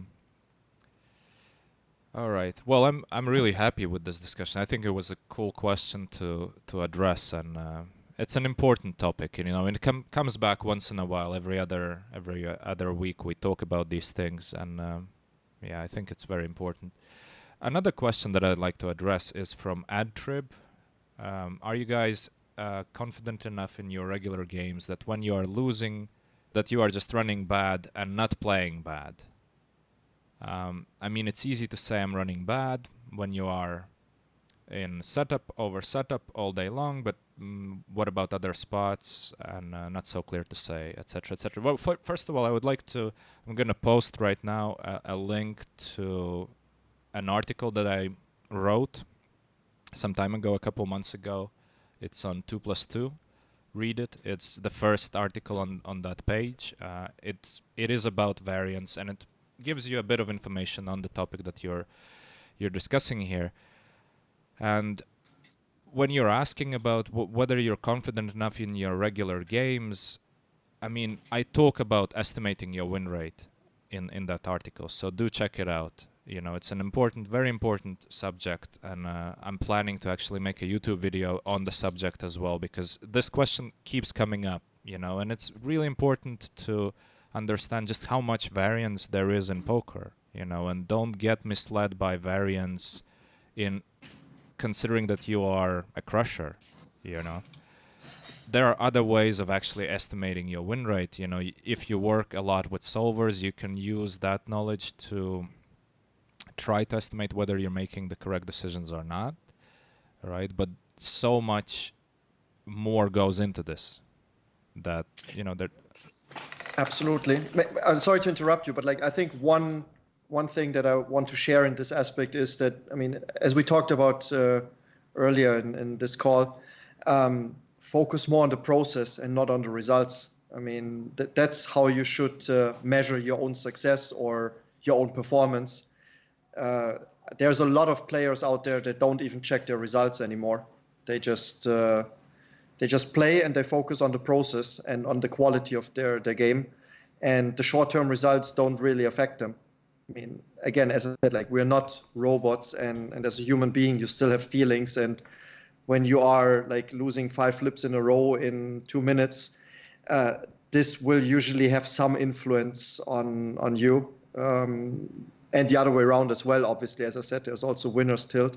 But all in all, like if you focus on the right things, you don't have those type of problems, like downswings or like running bad on a certain stake or on a certain side doesn't really affect you that much, because you just focus on the things that you can control yourself.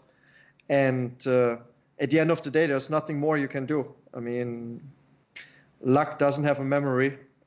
So like, I mean, of course, like in order to encourage people, like I'm also telling them, okay, listen, things will turn around, and the downswings will be over or downswing will be over at a certain point.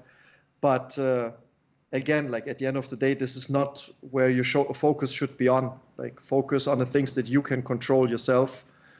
Focus on your development, and there is measures, as you just said. I mean, you can consult other people that will share an honest opinion with you. Like, I mean, if you import your hand histories to a tracker, you can analyze your database, or even better, have someone else analyze your database and tell them whether they can see progress, or they can tell you also in which areas you're still lacking and not making the right decisions. And then you know what you can work on, no matter how your results look like. I mean, it would be great if we could just ask Linus now, but like even when you're considered the best player in the world, like I'm sure like there's still things that he's working on and he's trying to improve. So he's not relaxing on his throne necessarily.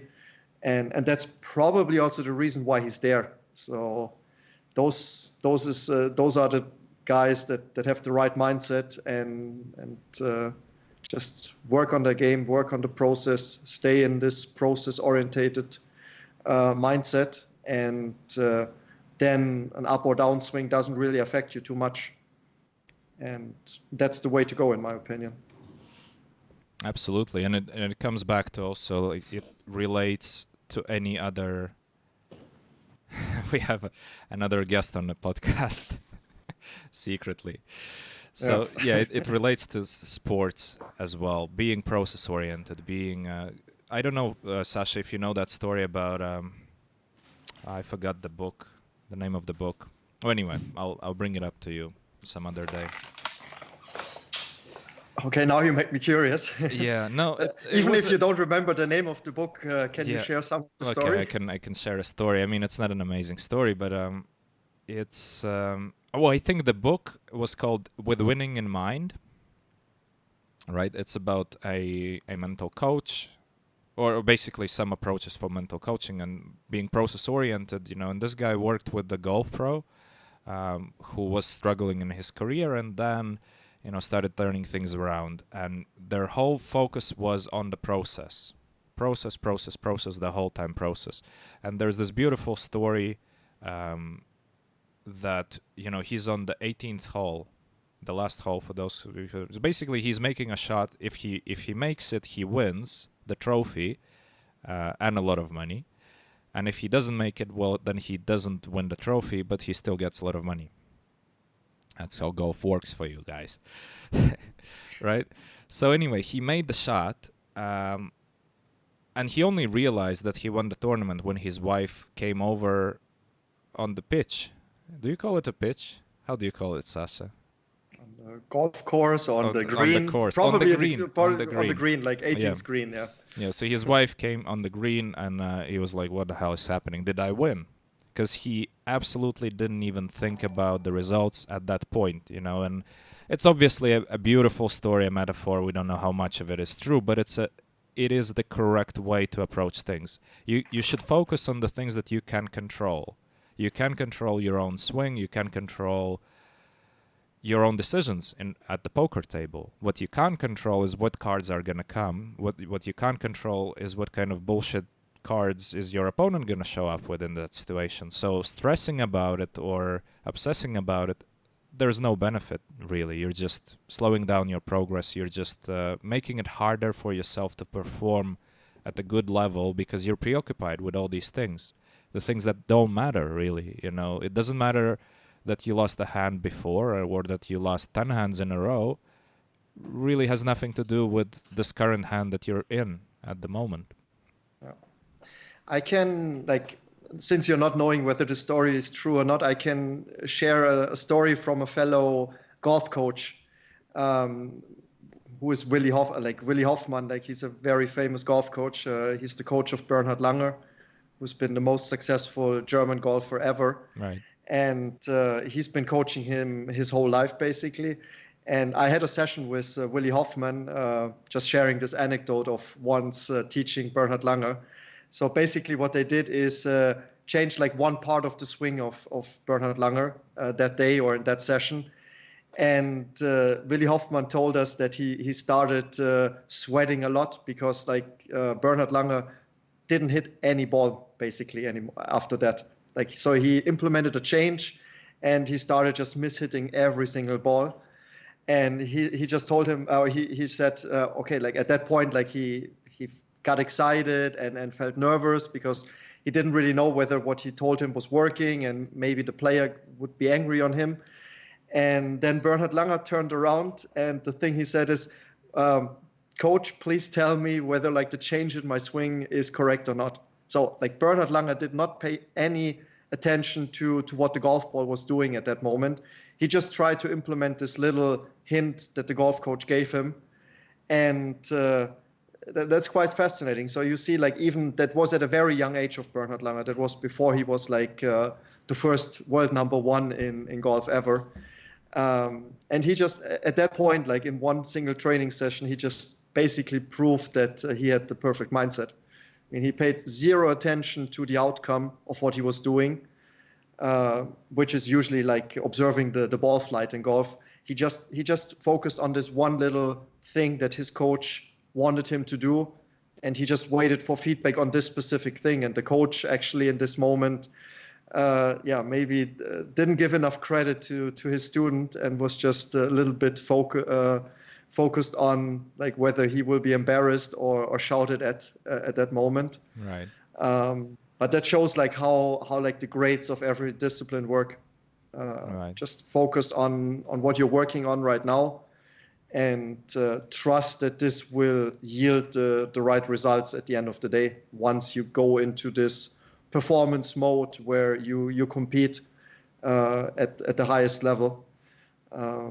that I still remember that. I mean, I heard that story like 15 years or not 15, like 10 to 15 years ago.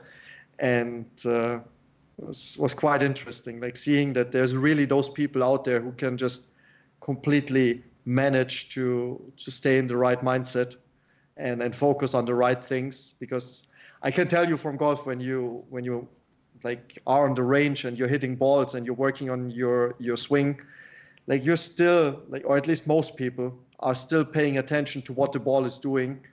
And this is not necessarily correct, because when you're changing something, like it is to be expected that the result of the swing is not the best at this moment, because like first, like you have to assemble all those pieces together again and make sure that they work. But it's still the right thing to do, because like you got to change, or you got to work on your technique. And as I said, most people just can't really handle that and just fall back into trying to manipulate their swing in order to hit a better golf ball now, instead of having the big picture in mind and working on the swing in the right way, so that eventually they will yield the better results. And again, as I said, this story is true. If the author of your book made it up or not, I can't confirm. Even Well, though I it's hope a he golf didn't. story. I mean, he shouldn't, because No, probably not. No, of course. But regardless of that story, this story is so beautiful and also very instructive for poker players, because it's clearly super important to be focused on the process. But in golf, you are in a much more favorable situation in a way that you have immediate feedback. Right, you can basically film nowadays you can just videotape your swing, and then you can analyze it with a computer, and it's going to tell you, well, this is exactly how you should be doing, this is how you're doing, so these little tweaks need to be in place.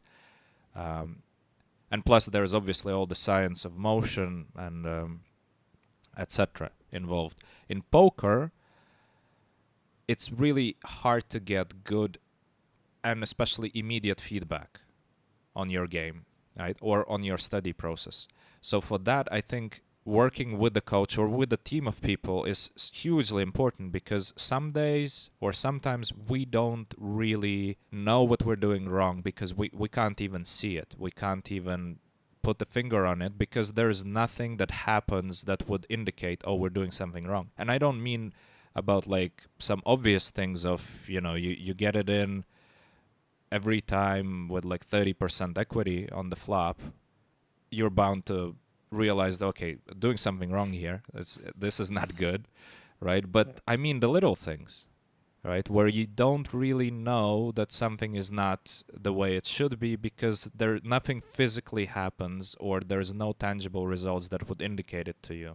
And it's really, really important to find those little leaks. And for that's what I like about poker. Not the most, but I like it a lot. The fact that, to be able to improve, to be able to learn, you have to find these strategies for better learning, better information retention, better practice, etc., etc., etc.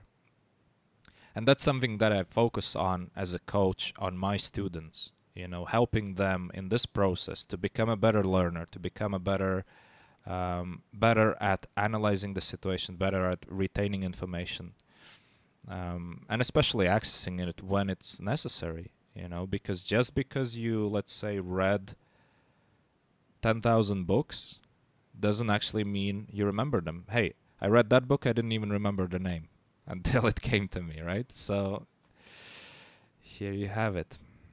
Yeah. And Sasha, by the way, I just had I remembered another story we talked about with you some time ago when we talked about golf and poker. And you told me this story about, I don't really remember the details, but the story went into the subject of, at one point when you reach a very high level in golf, or a high enough level in golf, you sort of cross the boundary and you realize, shit, it's a different game. People at the higher level, they're playing a different game. But it takes a long time to get there, a long time to get to that point where you actually realize the complexity of what's going on and how much more goes through the minds of the top people. Even though, and to me this was really surprising. And of course it makes absolute sense when you think about it.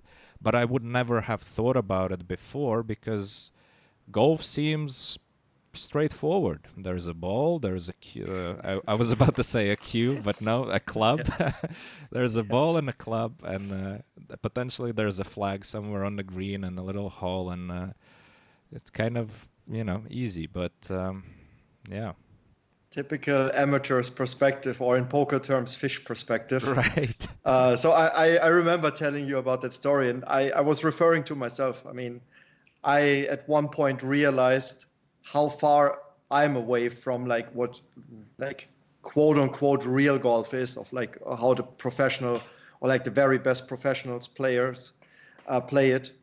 That's just a totally different level. And I mean, coming back to poker now, I mean, we can see that as well. Like if you talk to the average poker recreational that is playing some poker, him or herself, and then watching some poker TV shows, or watching some streams where Linus Love hands are discussed and analyzed, they might think that they're fairly close to that level, and they see what's going on.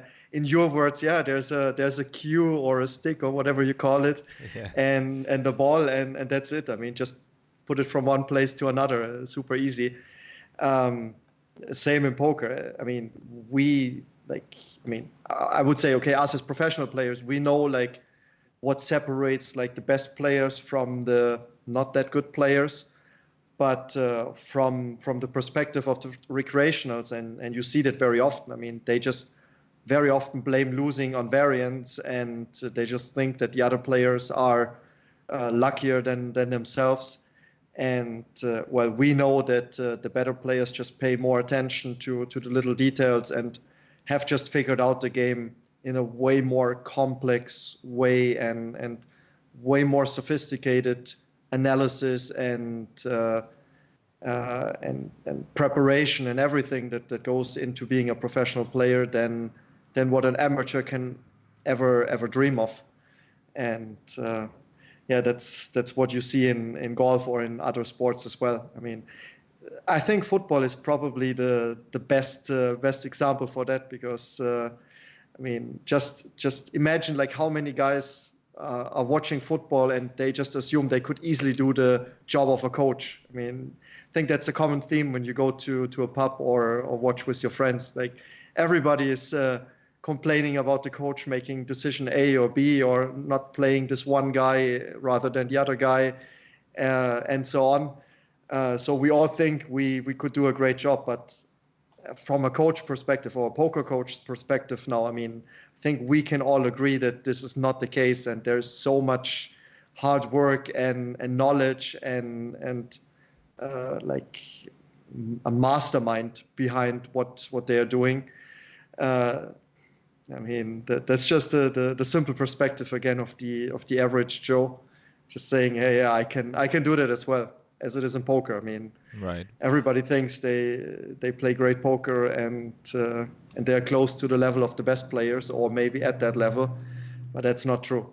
That's couldn't be further from the truth. The skill differences are huge, and even in the top level or in the top tier, skill differences are huge. And in a game like poker, where it's very close to a winner takes it all system, even those tiny edges will accumulate to huge EV differences. And the same, I mean, it's probably even more extreme in golf when you think about it. I mean, there's let's say 200 players, or give and take, that can make a very good living of golf, but there's tens of thousands of players that are actually quite close to them, but just not there, and they are struggling hard.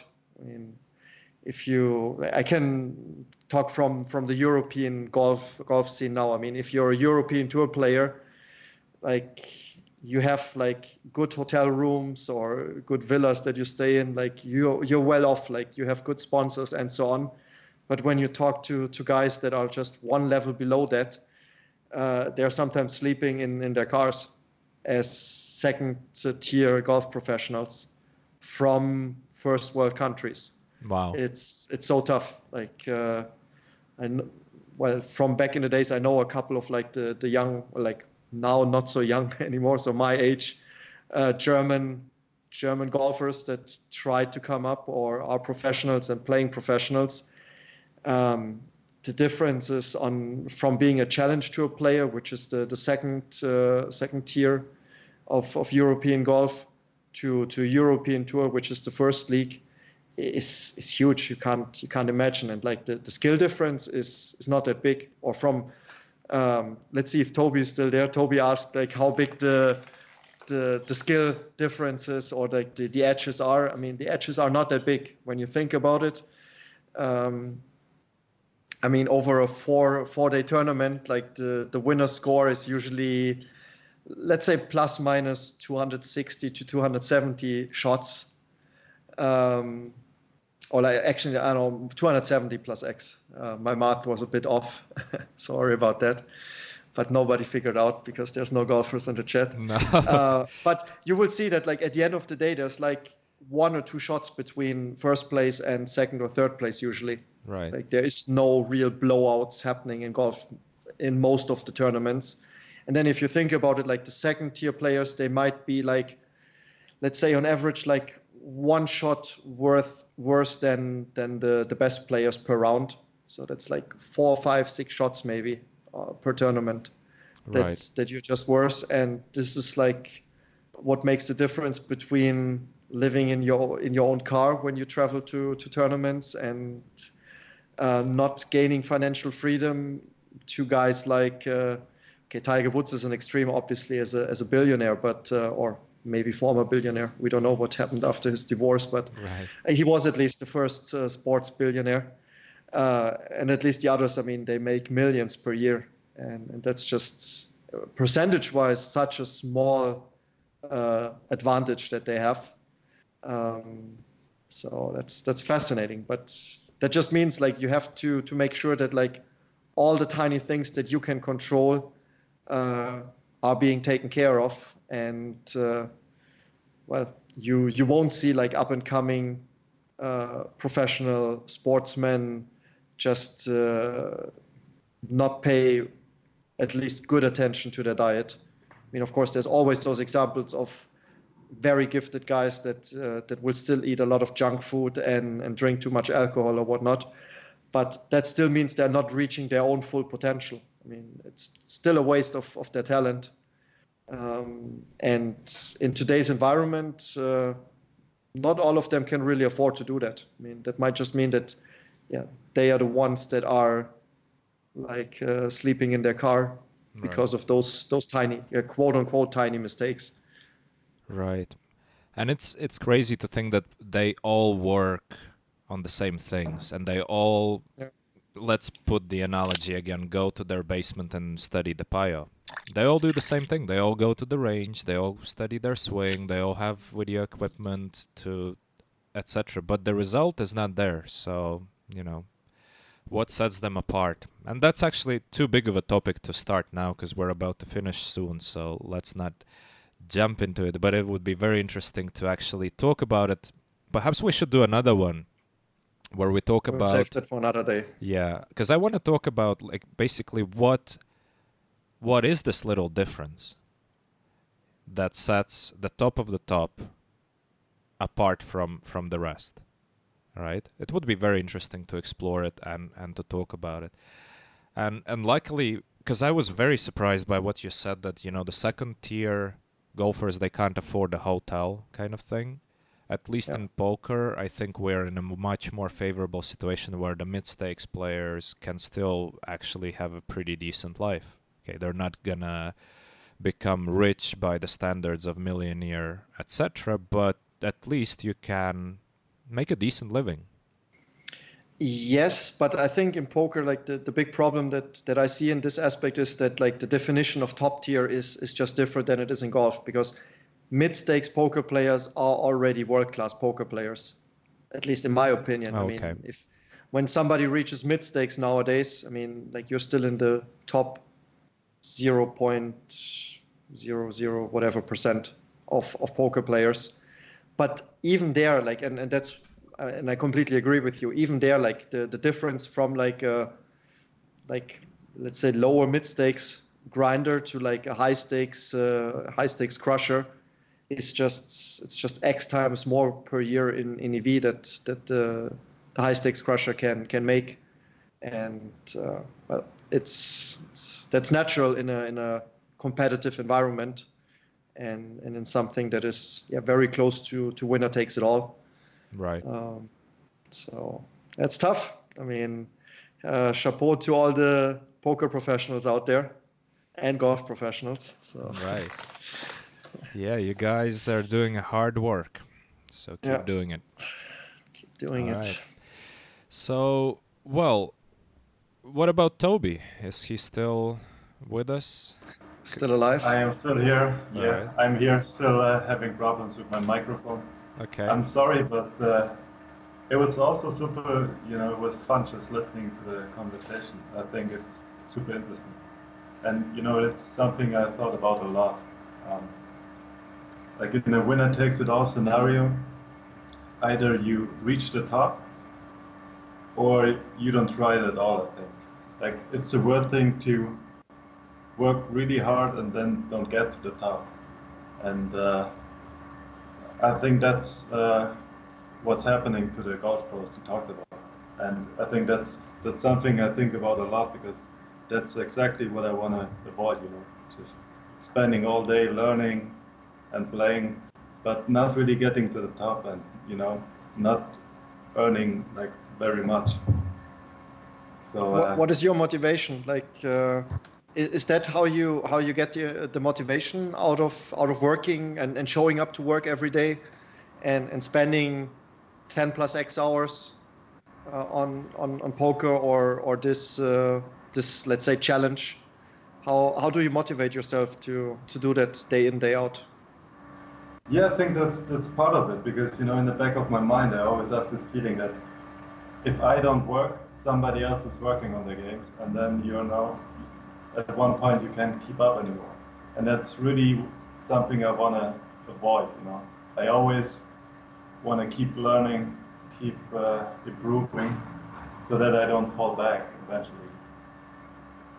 And I mean, it's kind of bittersweet, I think, because it's very good in a way, and I really love the challenge, and I also just love improving myself and thinking about little steps I can do to get better.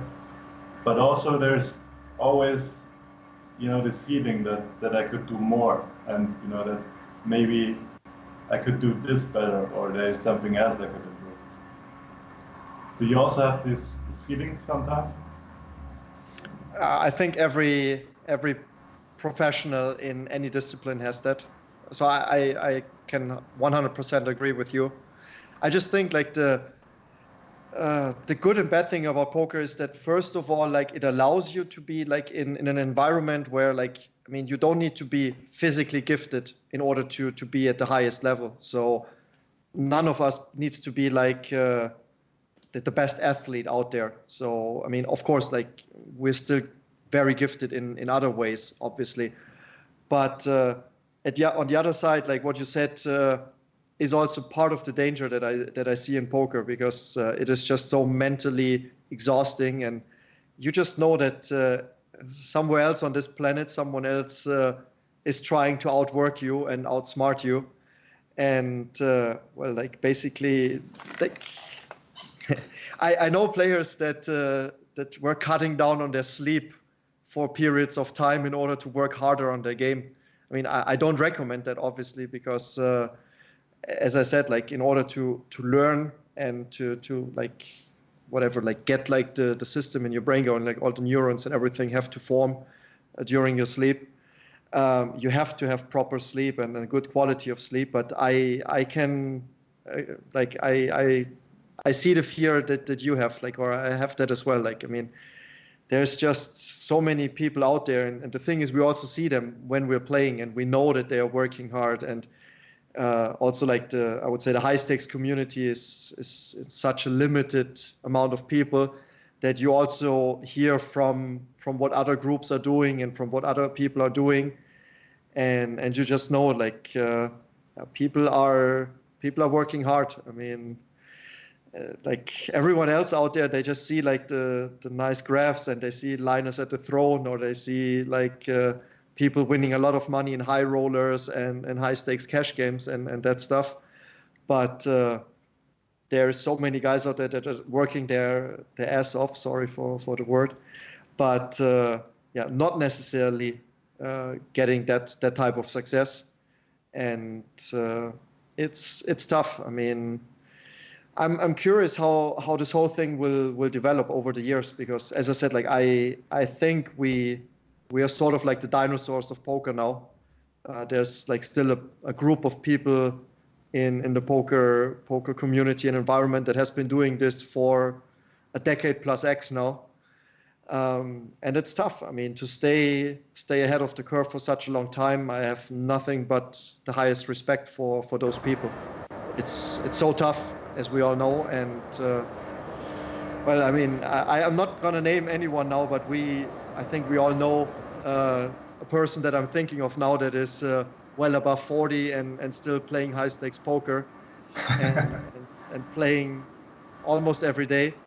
Yeah. I mean, mad respect to someone that is capable of doing that and so passionate about it. And I don't think it's about the game. I mean, the person is so passionate about challenging himself, and poker is just like a means of using that passion in order to do something with it.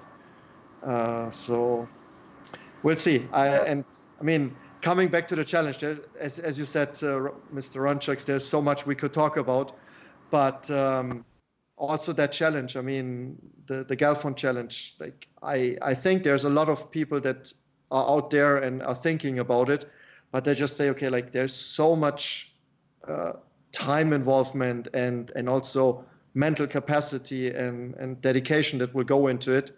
And for a lot of people, like even though they might just say at the end of the day, after doing some EV calculations, okay, this has a lot of EV to do because of also not only playing the challenge against Phil, but also the side factors, like the mental drain of it and like the sacrifice that you have to go through. Definitely plays a big role for a lot of people, and they might just then decide, hey, I'm not willing to do that anymore. So I'm curious to see whoever's going to do that, if it's like an old school grinder that will even be like more respect, like causing more respect in me, because I know that those people have been working a lot for a long time now, and if you still show that type of passion and willingness to challenge yourself, because that's basically what the Galfond challenge is. It's a challenge against yourself. I mean, obviously you're playing something. Yeah. It is mainly a challenge against yourself, because as a professional, you're going to accept the outcome no matter what at the end of the day. So if somebody revisits the challenge afterwards, they will mainly focus on what they've done and what they've potentially done correctly or incorrectly. So the challenge is against yourself. And if you can still do that after years and years of an environment where you're basically working every day and spending so much mental energy into it, it's like a lot of respect. So Right. And this is what makes it also attractive for some people. Like I initially was so pumped about the challenge because I saw it as a way of pushing the boundaries, or like stepping out of the comfort zone big time. Because nowadays, I do my thing. I have my study routine. I have my playing routine, and I'm just very happy, in a very happy place. I'm doing my gradual improvement in my 6-max game, occasional heads up small battle just to keep some of the weaker regs away from trying to steal my table. That's about it. And life is easy. Doing this thing would be basically jumping into something that is so hard on so many levels. So you push the boundaries so much. You really jump out of the comfort zone, and you really learn. I think for whoever is going to participate, they're going to learn so much throughout the process. And I don't mean only learn in terms of poker theory, which of course they will, because they will have to do a lot of hours of preparation, but they will also learn a lot about themselves, about how to stay motivated, a lot of mental tricks, etc., etc. And these things are bound to be useful in the long run for them. And I hope nobody just burns out, because there's a risk of that. There's the 50K challenge. You have to also consider you're basically signing up for like 2 months, roughly. What if something happens in between in your life that requires your attention, but you can't really focus on that? It can be very mentally draining. So anyway, guys, you know what? Everybody in the chat, really appreciate you. It's been I really enjoyed this conversation today. It was great, and everybody participating, thank you so much. Guys, do you have any parting words?